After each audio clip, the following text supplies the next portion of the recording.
Hello everyone, this is Sergei from Ushanka Show again, and another episode of my recollections of different mental shock events when I used to live in the Soviet information paradise. This one came from my uncle, Uncle Misha. He was the only brother of my mother. He was born in 1930, and I just realized since my grandfather's name was Sergei, just like mine, Uncle Misha's full name was Mikhail Sergeyevich, just like Mikhail Sergeyevich Gorbachev. Gorbachev had, his father was Sergei, so Gorbachev was Mikhail Sergeyevich, and my uncle was also Mikhail Sergeyevich, but we always call him Uncle Misha, or Misha. I don't remember anyone calling him Mikhail or Michael, like the full name. And I already made quite a few videos about him. He became an artist. He was like an artist, but what he did for a living was designing covers for like different technical books. So more like boring version of art. You know, they make a book about tools and he will make a cover about tools. But anyway, I had a couple of his photos, and if I'll find it, I'll put a show he made. It's like he designed a Happy New Year postcard with his face on it.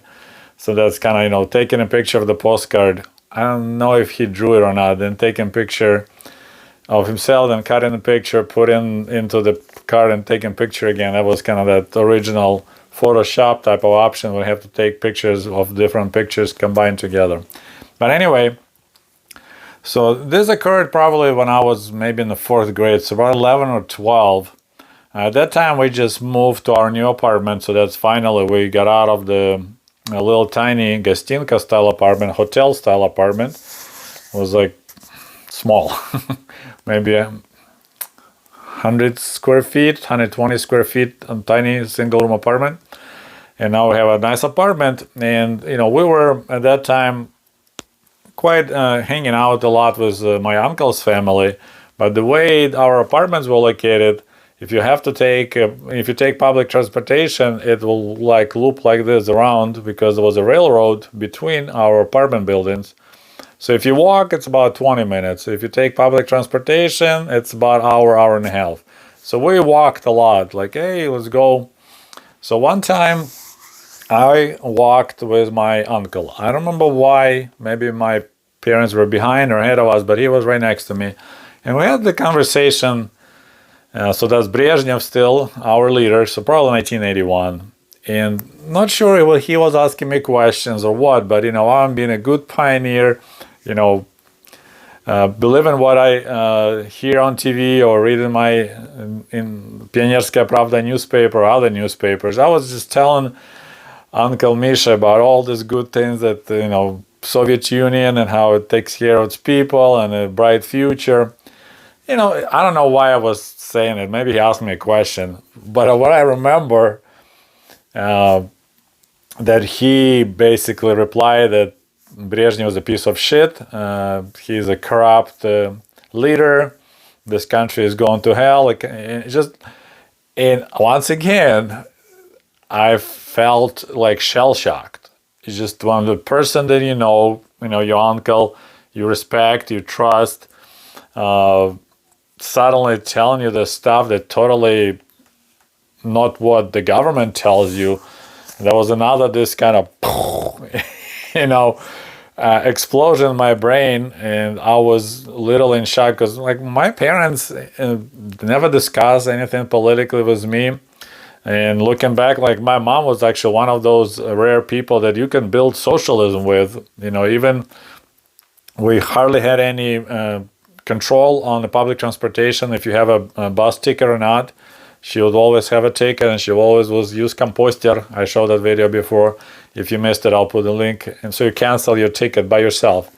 So yeah, maybe if you had a 99% of population like my mother, you could successfully build a socialist and a communist society. My father was a different breed. He was always skeptical. He didn't want to join young communist organization Komsomol. He was forced to do it while he was in the military service because his officer wanted 100% Komsomol members in his unit, and my dad was not. So he made his life so miserable that my dad gave up. and applied to become a young communist komsomolets. In army, it's easy to make anyone's lives miserable. But we never had conversation, discussion. They never explained me like, hey, this is the lie or this is not truth. There was my uncle that he probably just get sick and tired listening of me just repeating like a parrot Soviet propaganda, and he let me have it. But I was shocked to hear it, because generally he was doing pretty well at that time. Like, they had color TV in 1980. They had color TV. We got our color TV only in 1986, Electron. So I remember every time we would visit them, I'll be glued to the screen just because it looks so bright, especially if there'd be like a soccer football game. Green, the field is so green and bright, watching on black and white TV, it's pretty boring. So that was kind of like, and I had the Khrushchevka style apartment, 2 rooms, but I had a story about him, how he got it. So he had a phone.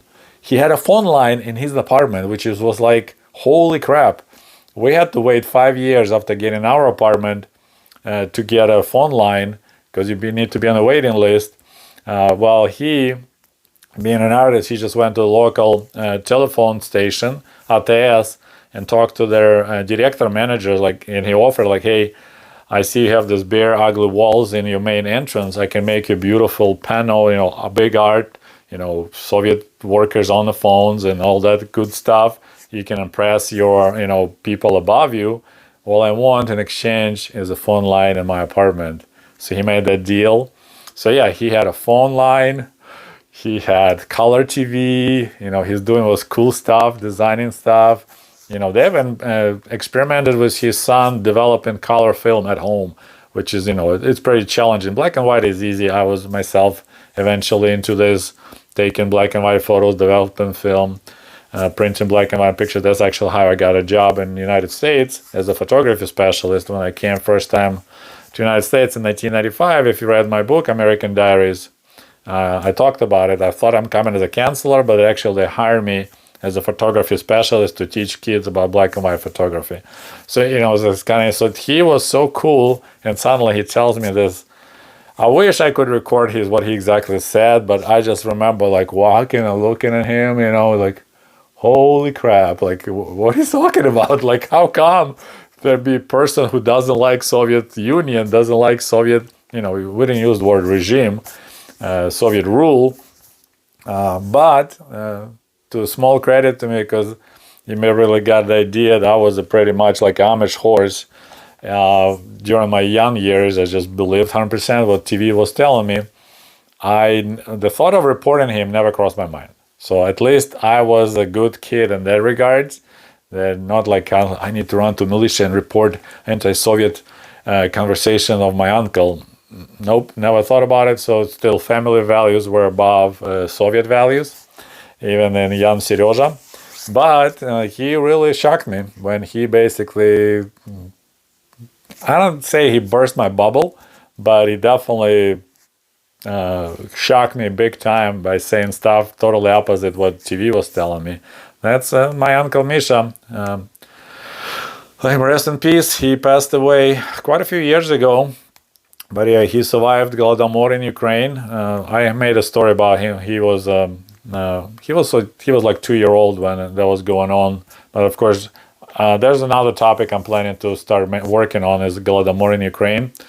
So it was different northern Ukraine versus like a central part and southern part. So that's coming up. But yeah, he grew up quite disappointed in the Soviet system and the Soviet government, although with his skills, he managed to get out of the village. And so, born in he was 18 in 1948. It was still Stalin rule at that time. It was nearly impossible to leave the village. But because he showed his artistic skills in school, they actually issue him paper, spravka, that he needs to go to art school in Kiev because he has this extraordinary skills. That was the only time you could be allowed to leave your village. Welcome to the Stalin-era Soviet Union. Anyway, I have a video kind of about how my mother managed to escape, but it's later. She was born in 1948. They had a huge gap, 18 years, between Uncle Misha and my mother. And then, of course, I had a pretty big gap between me and my brother, 15 years. So anyway, but that's a different story. So that's another thing what happened to me once again. Living in the Soviet informational paradise. Well, I hope you enjoyed this video. It's a little bit different. It's kind of more face-to-face conversation. Based on likes, looks like people like it. If something else will pop in my mind, I'll make another video. Otherwise, we have some other projects I'm planning to work on today. So maybe tomorrow I'll have a new video in this traditional Ushanka Show format. So stay tuned. Don't forget to like this video. If you're interested to buy my books, they're available on my site, sputnikov.com, or if you live somewhere far away, you can always order it on Amazon. Thank you for watching Ushanka Show. До побачення. Goodbye.